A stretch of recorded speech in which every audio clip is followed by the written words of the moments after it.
The next thing we're going to do for this cartoon is we're going to draw this same character, but from a side view. It's also called a profile. It's best to do the front view and the side view at the same time so that you can get the proportions and the placement of the objects in the same place. One of the mistakes that a lot of cartoonists who are first starting out have or do is that they don't make the shape of the face or the shape of the head the same size and the same shape. Sometimes they want to make it skinnier from the side. But we're going to try and keep the proportions, that is to say the height to the width, the same on these two drawings. So I've got the height maybe a little bit further down here. Again, I'm drawing very lightly on the construction. Then I'm going to divide it again, top to bottom, and side to side.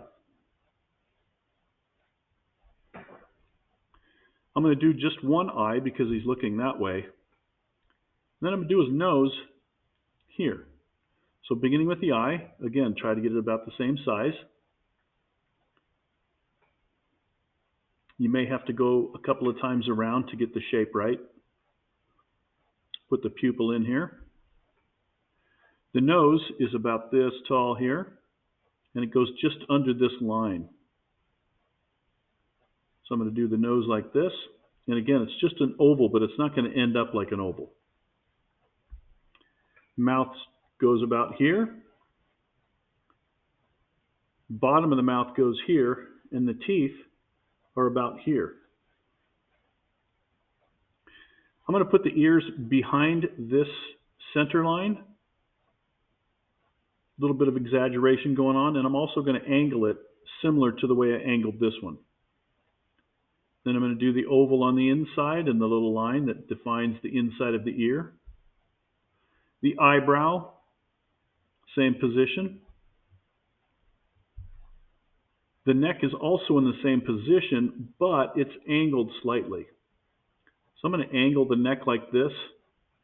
Almost looks like the letter Q in the alphabet. And then his collar is actually going to go down like this and make it a triangle again. And instead of going out like this for the shoulders, I'm going to curve it, come down for where his neck is, and then curve it around like this, and then make it almost go straight down at the bottom here.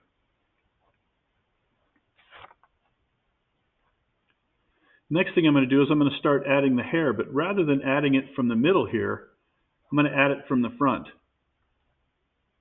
So I'm going to do that big sweeping line like this. Again, one of the hairs is going to go here. I'm going to split this area a couple of times. And then I'm also going to do that hair and this one coming off the front. For the teeth, I want it to stick out because he has what's called an overbite. So I'm going to exaggerate this and bring it all the way back to about here. And we're not going to do the entire area like this, but we're going to cut it off just a little bit like this.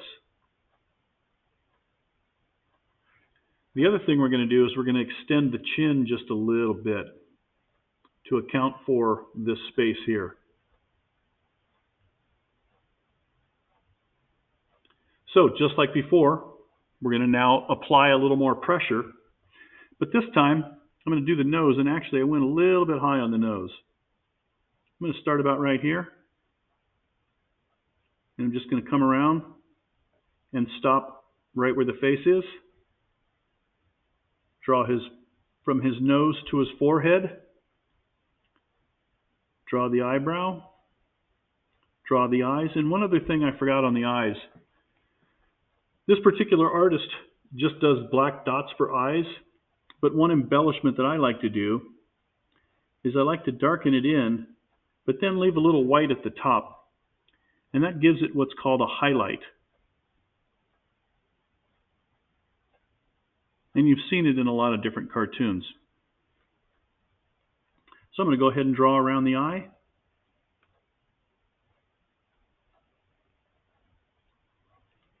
Remember, when you draw the ear, you're not going to go all the way around. but you're going to make it look like a backwards C, and then put this part in here, which actually almost looks like the letter J. I'm going to go from the tip of the nose right to the front of his mouth, where his teeth are.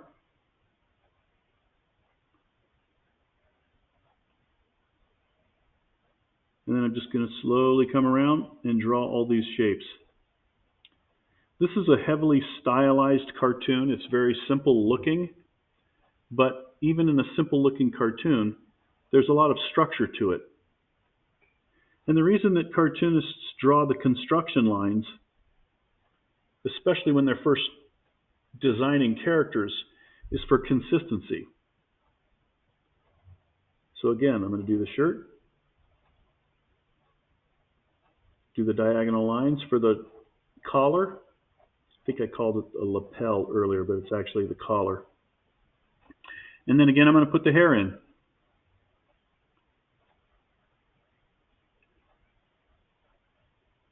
And notice how I'm starting and stopping the line. Artists take a lot of license in designing their characters. And there's a lot of things that you can do to sort of cheat a little bit to make it look very simple, but still have all the structure in there. So that's the side view. Next, we're going to draw a female on the next video. Notice also, and this is primarily for my students, I don't want you to erase the lines. Try to get in the habit of leaving all of your construction lines on your initial drawings. When we get to the point where we're doing finished drawings, we'll worry about erasing because we're actually going to trace these on another sheet of paper. But for now, just like the math teacher who wants to see your work, I want to see your work and I want to see how you constructed this so that you followed the steps. And if you erase, I won't be able to do that.